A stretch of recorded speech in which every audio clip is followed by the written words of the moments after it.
our client's the wrong guy. He is innocent. He has told us that very emotionally. He has thanked us for our help. I've looked my client in the eye, and he's looked me in the eye, and he's told me what he's told me. I'm innocent. Thank you for helping me out. He's confused. He's bewildered.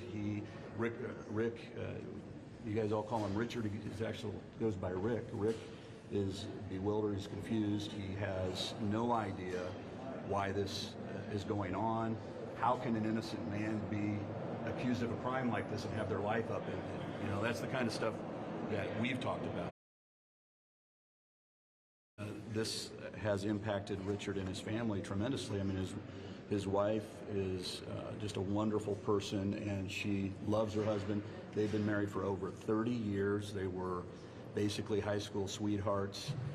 They love each other, and she fully supports him, but it is devastating. She's scared. She doesn't want to leave her house. She did leave her house. She thankfully is in a little bit better place than she was a month ago, but this is all new to them. The same can be said for his wife. How can an innocent man be charged, accused, and basically convicted in the court of public opinion is what they say. Those comments certainly caught my ear, but you know, again, it's too early to comment on those kind of things just because we don't really have enough information, and I don't think that's professionally prudent to just start, you know, throwing thoughts around without really having the discovery in its entirety. Does the PC document reflect that? I'm not going to talk about that. Okay.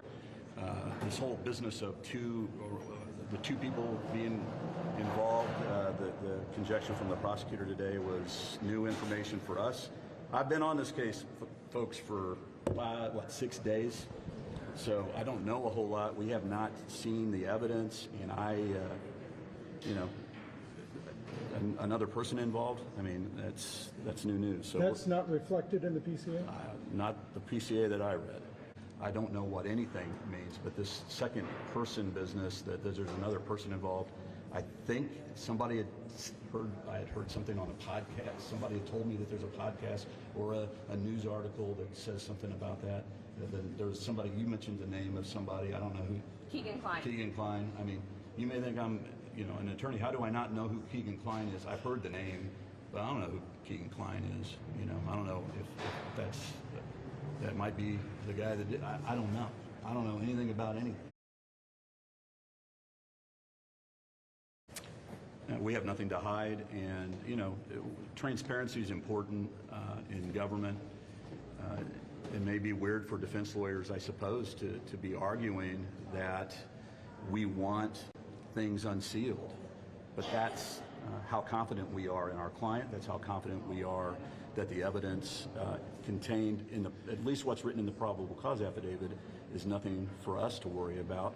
We don't know what other evidence is out there, but we're confident that whatever is out there is not going to be enough to show that our client did anything here. What person out there might read something and it might ring a bell, it might cause them to point the finger in the direction of the actual killer. I think it's important because somebody might read something, a line about, you know, you're going to see maybe about a vehicle or about a person or about a time frame, and it might ring a bell, something that they hadn't thought of before. And when they read that, then you know, they can contact us as lawyers. We're getting lots of information from lots of people across the country, especially locally. We don't know what is hoaxes. We don't know what's true. We don't know if it's a podcaster's, you know, opportunity to get in the limelight. We don't know what's real, but we're going to look at every single person that contacts us. We're going to contact them, everybody, and we're going to figure out if what they know is helpful. But what I said to him is, there's plenty of people out there that are supporting you, and we're getting a lot of calls from a lot of people that don't believe that Rick is the guy. You guys will read the probable cause affidavit, and you may wonder why they are focused on our client. We'll see. And when you guys read the PCA, presuming that the judge grants our motion, you know, you will have to question, is this what happens after 5 years of an investigation. Is this what it is? We don't have any other evidence. We don't have any discovery. That's all we have, and we are not impressed. And we'll see what the evidence looks like. The PCA, the probable cause affidavit, we are not impressed. Other than, I got a guy here who says he's innocent, all right, and what I would say a very flimsy probable cause affidavit. Those are the two things that I do know. When I say flimsy, what I'm talking about, I'm a defense attorney that's handled, I don't know how many murder cases over the years. I've got many pending right now. You expect more than what we saw. We're not impressed with it. Maybe they're holding things back that might change my mind later on, and I might have a different opinion. But at this moment in time, you guys are going to be reading it soon if the judge grants our request or denies the state's request, and then you'll form your own opinions as well.